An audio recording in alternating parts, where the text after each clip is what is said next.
اسبقيني على سوق الحرة وانا هحصلك. حاضر. اديني باسبورت.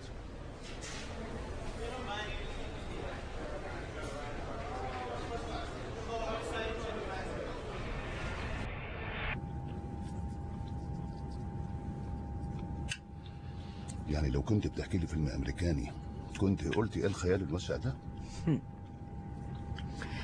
امال لو عرفت القصه كامله كنت قلت ايه؟ لدرجه انهم يعلنوا وفاتك كده وكده عشان يحموكي من الاغتيال؟ قصدك عشان يحموا نفسهم؟ كانوا عايزيني اشهد ضد مازن الاشول قبل ما يتقتل في السجن. عندك حق. واول ما توصلوا لحاجتهم شكرا. كل شيء تم بسرعه كأني في حلم. تصدق ان اخويا هشام ما يعرفش اني راجعه مصر دلوقتي؟ عموما المحامي بتاعي هيمضي العقد بتاعنا وقريب كده هتلاقيه رجع مصر. هو حضرتك مش مقيم في مصر بصفه دايمه؟ ما اكدبش عليك يا مدام، انا تعبت من السفر واتمنى اني اقيم على طول في مصر. انا دورت العالم كله. بالمناسبه انا مش مصري، انا جيت مصر قبل يعني حوالي 26 سنه. درست هنا، عشت هنا واشتغلت، ودلوقتي بستثمر فيها.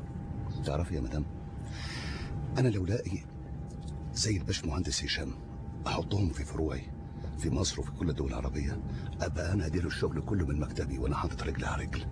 هو انت عرفت هشام ازاي؟ في عزاكم، اسف، في عزا جوزك الله يرحمه دكتور ماهر فولي. هو انت كنت تعرف ماهر؟ عز المعرفه.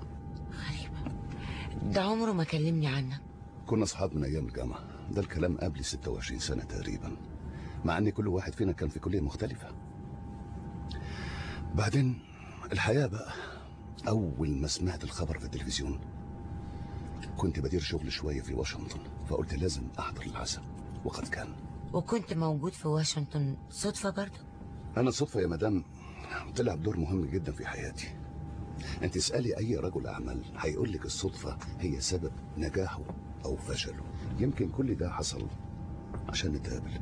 صحيح، ساعات القدر بيبقى له حكمه ما بنعرفش نتائجها غير متاخر. انا حاسس يا مدام زينب اننا هنتقابل مره تانية، والصدفه دي اللي جمعتنا وراها حكمه زي ما قلتي.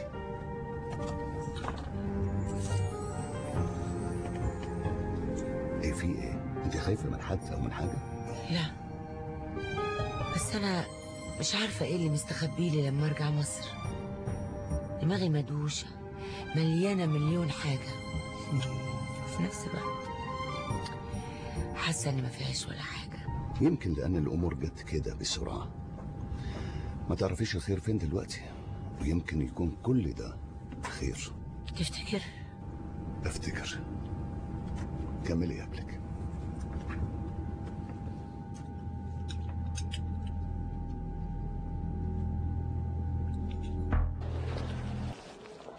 مدام زينب، ممكن الباسبورت؟ مفيش داعي للتعب، ما انا هقف في طابور. هو الموظف معايا. شكرا. ريحي نفسك. خد شوف.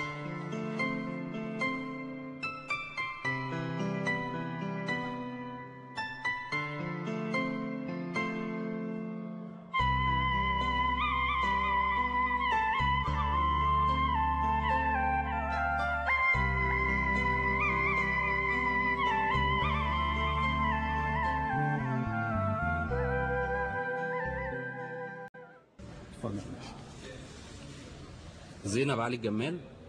خير، في حاجة؟ فين صاحبة الباسبور ده؟ موجودة يا باشا. تعالى وريها لي. اتفضل.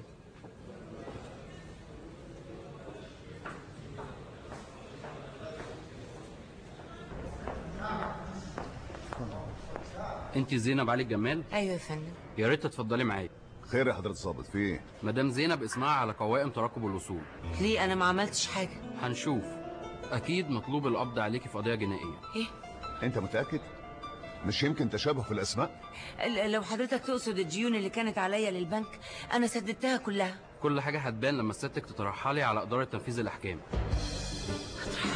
ما تقلقيش، هما كلمتين صغيرين هنا والموضوع يخلص، ولو في حاجه غلط اكيد هتبان. اتفضلي معانا.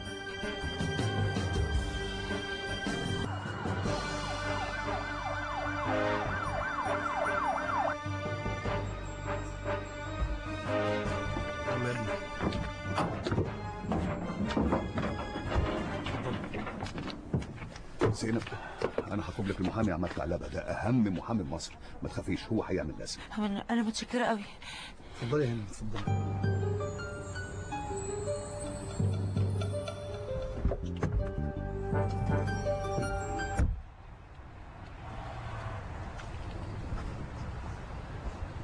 الو، مساء الخير.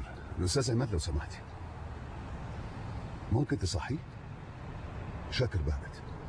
متشكر. هتعمل ايه؟ هبعت عماد هنا يحل المشكله. هي للدرجة دي هماك؟ ده انا. خليك في شغلك. حاضر مستر شاكر. ايوه يا متر، اسمع، البس هدومك وتعال مديريه امن القاهره. اسال عن السيده زينب علي الجمال. زينب علي الجمال. يا متر، القضيه دي تهمني جدا جدا جدا، مفهوم؟ انت اعمل لازم. يلا اطلع يا عبد الغني. ده انا بكره الصبح